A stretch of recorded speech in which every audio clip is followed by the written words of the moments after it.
Hello friends, जय श्री कृष्णा, राधे राधे। तो जैसा कि आप सबको पता है, हम लोग कार्तिक महात्म्य की कथा श्रवण कर रहे हैं। तो आज मैं तीसरा, चौथा और पांचवा अध्याय एक साथ करूंगी। तो चलिए स्टार्ट करते हैं। उससे पहले प्लीज़ मेरे चैनल को लाइक करें, सब्सक्राइब करें और शेयर करें। तो चलिए स्टार्ट करते हैं। बोलो बांके बिहारी लाल की जय, कुंज बिहारी लाल की जय। जय श्री राधे कृष्णा, जय श्री राधे। तीसरा अध्याय। इतनी कथा सुनकर श्री नारद जी पूछने लगे, हे ब्रह्मन, आप मुझे उत्तम देवता का पूजन बताइए। तब ब्रह्मा जी कहने लगे कि हे पुत्र, गंड नदी के उत्तर की ओर गिरजा के दक्षिण में 40 कोस की पृथ्वी महाक्षेत्र कहलाती है। वहाँ पर ही शालीग्राम तथा गोमती चक्र होते हैं, जिनका चरणामत लेने से मनुष्य मुक्ति को प्राप्त हो जाता है। जिस गोमती में एक चक्र हो उसे सुदर्शन कहते हैं, जिसमें 2 चक्र हो वह नारायण, जिसमें 3 चक्र हो उसको अच्युत, 4 वाले को जनार्दन, 5 वाले को वासुदेव, 6 वाले को प्रद्युम्न, 7 वाले को संकर्षण, 8 वाले को नलकूबर, 9 वाले को नवव्यू और 10 वाले को दशावतार कहते हैं। इनके दर्शन मात्र से मनुष्य मुक्त हो जाता है। जो मनुष्य भगवान का पूजन करता है वह अवश्य में जीवन मुक्त हो जाता है, और जो भगवान को वीणा, वंशी और गान सुनाता है वह भगवान को ही प्राप्त हो जाता है। जो भगवान के आगे मृदंग बजाता है वह भगवान को अत्यंत प्रिय होता है। जो भगवान के आगे धूप जलाता है वह कभी नरकगामी नहीं होता। पूजन जो श्रद्धा से किया जाए वो ही पूर्ण होता है। इसके साथ ही हमारा तीसरा अध्याय समाप्त होता है। बोलो कुंज बिहारी लाल की जय, बांके बिहारी लाल की जय। जय श्री राधे कृष्णा, जय श्री राधे। चौथा अध्याय। नारद जी ब्रह्मा जी से कहते हैं, हे ब्रह्मांड, कार्तिक मास में जो दीपदान होता है उसका महात्म कहिए। ब्रह्मा जी कहने लगे कि हे पुत्र, दीप चाहे स्वर्ण का हो अथवा चांदी, तांबा, आटा अथवा मिट्टी का हो, अपनी श्रद्धा अनुसार कार्तिक मास में दान करना चाहिए। ऐसा करने से सब पापों का नाश हो जाता है। दीपक भगवान की मूर्ति के आगे अथवा तुलसी के वृक्ष के समीप, चौक पर, ब्राह्मण के घर, वृक्ष के नीचे, वन में, गौशाला में तथा ताक पर चाहे घी का हो या तेल का जलाना चाहिए। कार्तिक मास में स्नान, जागरण, दीपदान, तुलसी सेवन, भगवान के मंदिर में मार्जन, झाड़ू आदि लगाना, भगवान की कथा कीर्तन करना सभी अच्छे फल देने वाले होते हैं। अतः पूर्व जन्म के पापों को नाश करने के लिए कृच्छ व्रत इत्यादि करने में उत्तम है। इतनी कथा सुनकर नारद जी पूछने लगे कि हे ब्रह्मांड, पूर्व जन्म के पाप कैसे जान सकते हैं।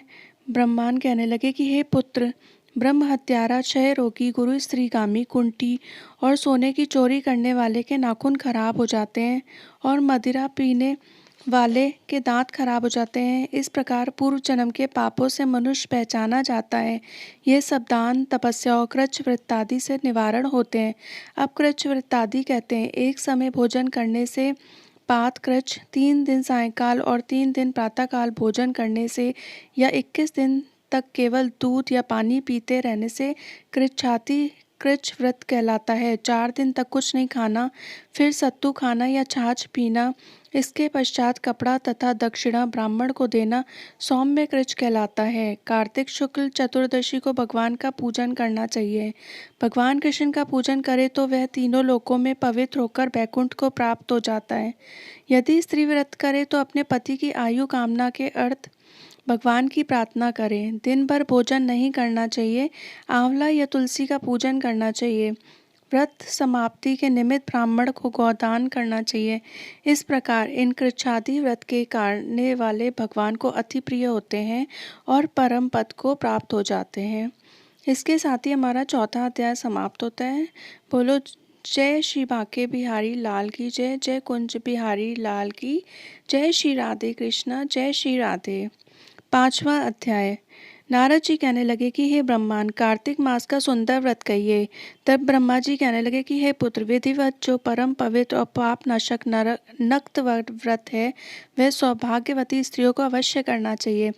नारद जी ने प्रश्न किया कि हे ब्रह्मांड, उस व्रत की क्या विधि है और कब करना चाहिए। तब ब्रह्मा जी ने कहा कि हे पुत्र, तुम्हारे स्नेहवश ये अति गुप्त कार्तिक मास का व्रत कहता हूँ, तुम सावधान होकर सुनो। आश्विन शुक्ल पूर्णमासी को प्रातःकाल उठकर शौच आदि से निवृत्त होकर दंत मंजन आदि करके नदी संगम, नदी सरोवर, दबे, कुंड, कूप या घर में स्नान करे। व्रत के दिन से पहले सिर न धोवें तथा व्रत वाले दिन विधि पूर्वक स्नान करके पवित्र मन से विधाता का स्मरण करें तथा व्रत का संकल्प करें और ये कहें कि हे जगत के कर्ता, आप मेरे पति की रक्षा कीजिए, मेरी संतान की वृद्धि कीजिए। मंत्र पढ़कर सूर्य को प्रणाम करें और सुंदर वस्त्र तथा आभूषण आदि को धारण करें।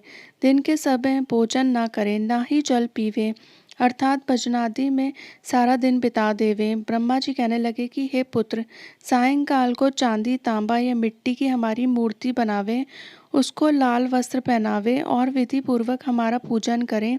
इसके पश्चात ब्राह्मण को भोजन करावें और कुल के वृद्धों तथा वृद्धाओं को स्वादिष्ट पकवान से तृप्त करें और स्वयं भी तारों को देखकर भोजन करें। ये आश्विन शुक्ल पूर्णमासी को भगवान ब्रह्मा जी का नक्त व्रत होता है। यह व्रत सब प्रकार के पापों का नाश करने वाला है, समस्त कामनाओं को पूर्ण करने वाला है तथा ज्ञानी पुरुषों को मुक्ति देने वाला है। भगवान जब तप तथा तीर्थ स्थानों से इतने प्रसन्न होते हैं जितने इस व्रत से प्रसन्न होते हैं। जो ब्रह्मा जी के आगे इस दिन कपूर जलाता है उसको बड़े बड़े वृक्षों तथा गोदान का फल मिलता है तथा उसके कई एक कुल बैकुंठ को प्राप्त होते हैं। जो केसर तथा कस्तूरी सहित कपूर अर्पण करता है उसके कई वंश ब्रह्मलोक को प्राप्त होते हैं। जो स्त्री इस दिन वस्त्र का दान करती है वह कपड़े के सूत्र के तारों की संख्या के बराबर करोड़ों वर्ष तक बैकुंठ में वास करती है।